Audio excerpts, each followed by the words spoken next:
আসসালামু আলাইকুম রহমতুল্লাহ।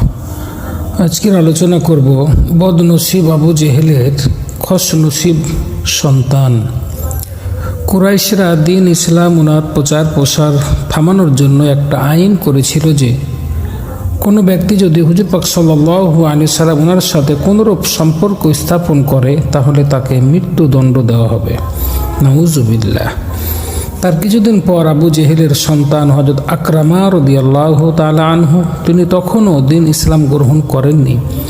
ওনার সাথে হুজুর পাক সাল্লাল্লাহু আলাইহি সাল্লাম ওনার সাক্ষাৎ মুবারক হলো।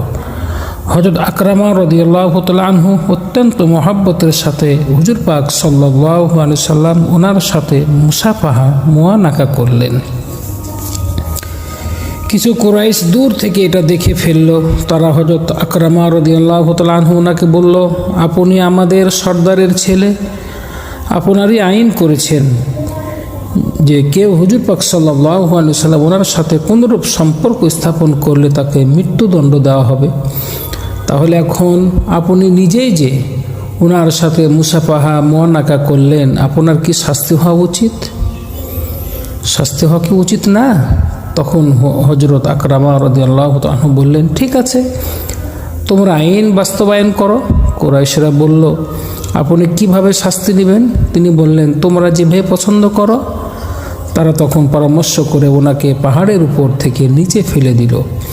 কিন্তু দেখা গেল যেভাবে ওনার পড়ার কথা তিনি সেভাবে নিচে পড়ছিলেন না, বরং মনে হচ্ছিল ওনাকে যেন ধরে আস্তে করে মাটিতে নামিয়ে দেওয়া হলো। সুবহানাল্লাহ। কুরাইশরা যখন দেখলো এভাবে কাজ হলো না, তখন তারা আবার পরামর্শ করে ওনাকে হাত পা বেঁধে জঙ্গলে ফেলে আসলো যাতে হিংস্র প্রাণীরা ওনাকে খেয়ে ফেলে। কিন্তু দেখা গেল কিছুক্ষণ পরে হিংস্র প্রাণীরা অত্যন্ত তাজিম তাকরিমের সাথে ওনাকে পিঠে করে জঙ্গলের কিনারে পৌঁছে দিয়ে গেল। সুবহানাল্লাহ। কুরাইশরা এতে যার পরায় নাই অবাক হলো। তারা আবার পরামর্শ করে ওনাকে হাত পা বেঁধে সাগরের মধ্যে ফেলে দিল। সাথে সাথে হাজার হাজার মাছ এবং সামুদ্রিক প্রাণীরা ওনাকে ঘিরে ফেলল এবং নিরাপদে তীরে পৌঁছে দিল। সুবহানাল্লাহ।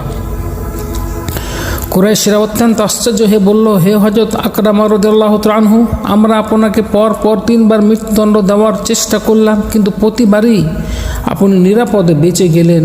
এর হাকিকত কি? তখন তিনি বললেন, হে কুরাইশগণ, তোমরা তো আসল বিষয় বুঝতে পারোনি। আমরা দ্বিতীয় পর্যায়ে আলোচনা করি।